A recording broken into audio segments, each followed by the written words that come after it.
السلام علیکم ناظرین، آج ہمارے ساتھ ایک ایسی حافظ قرآن بہن موجود ہیں جن کی والدہ تو وفات پا گئی، اس کے بعد والد نشہ کرتے تھے، وہ بھی وفات پا گئے، لیکن جنہوں نے ان کے والد سے قرض لینا تھا انہوں نے ان کا جینا محال کر دیا۔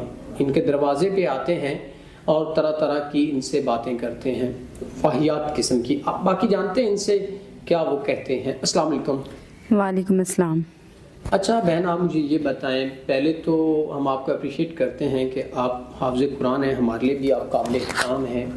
اس کے بعد آپ ہمیں اپنے ساری زندگی کے احوال بتائیں، کس مصیبت سے آپ گزر رہی ہیں؟ جیسا کہ آپ نے بتایا سر کہ میرے والد ایک نشہ مطلب کہ وہ نشہ کرتے ہیں سر، اور نشہ کرنے کی حالت میں وہ اس دنیا سے چلے گئے۔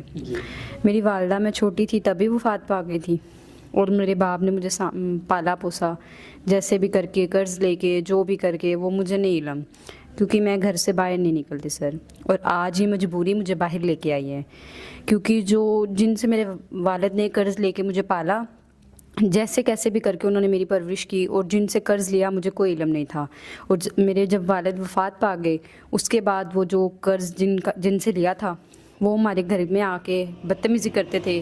گھر ہمارا اپنا ہے ذاتی، اور میں اسی گھر میں رہ رہی ہوں، اور وہ آ کے بدتمیزی کرتے تھے سر۔ کیا کہتے ہیں آپ کو؟ وہ کہتے ہیں کہ چاہے ہم سے نکاح کرو یا جیسے کیسے کر کے، اگر ہمارے پیسے نہیں دے سکتی نا تو ہمیں اپنا جسم دو، یہ کرو وہ کرو۔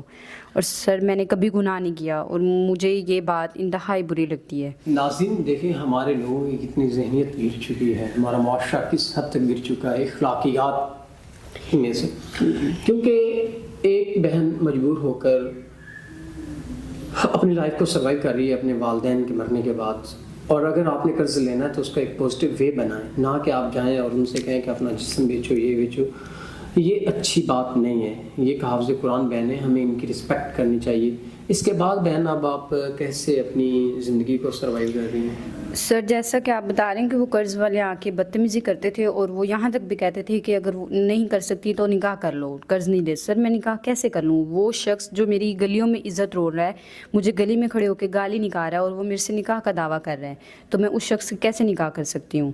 میں کبھی بھی نہیں ایسا کر سکتی، کیونکہ میں نے کبھی گناہ نہیں کیا، اور مجھے یہ گناہ سے میں ویسے بھی الحمدللہ حافظ قرآن، اور مجھے یہ انتہائی برا کام لگتا ہے۔ اور اگر کوئی اچھا انسان جو آپ کے تمام تر معاملات کو کلیئر کرتا ہے، اگر آپ سے وہ نکاح کا خواہش مند ہے، تو آپ کا کیا خیال ہے آپ اس کے بارے میں؟ میرا یہ خیال ہے کہ میں اگر کسی شخص سے نکاح کروں تو وہ میری طرح انتہائی نیک اور پرہیزگار ہونا چاہیے۔ میں اس کے پاس اتنے وسائل ہوں، آپ کو باہر لے جائے پاکستان سے؟ جی کوئی مسئلہ نہیں ہے سر۔ اگر وہ بڑی عمر کا ہے تب بھی مجھے کوئی مسئلہ نہیں ہے۔ اگر وہ بڑی عمر کا ہے، بس شادی شدہ ہو تو وہ ایسا ہے کہ وہ اگر اپنی وائف کی جتنی کیئر کر رہا ہے، مجھے اس سے کم صحیح مگر میری عزت کرے۔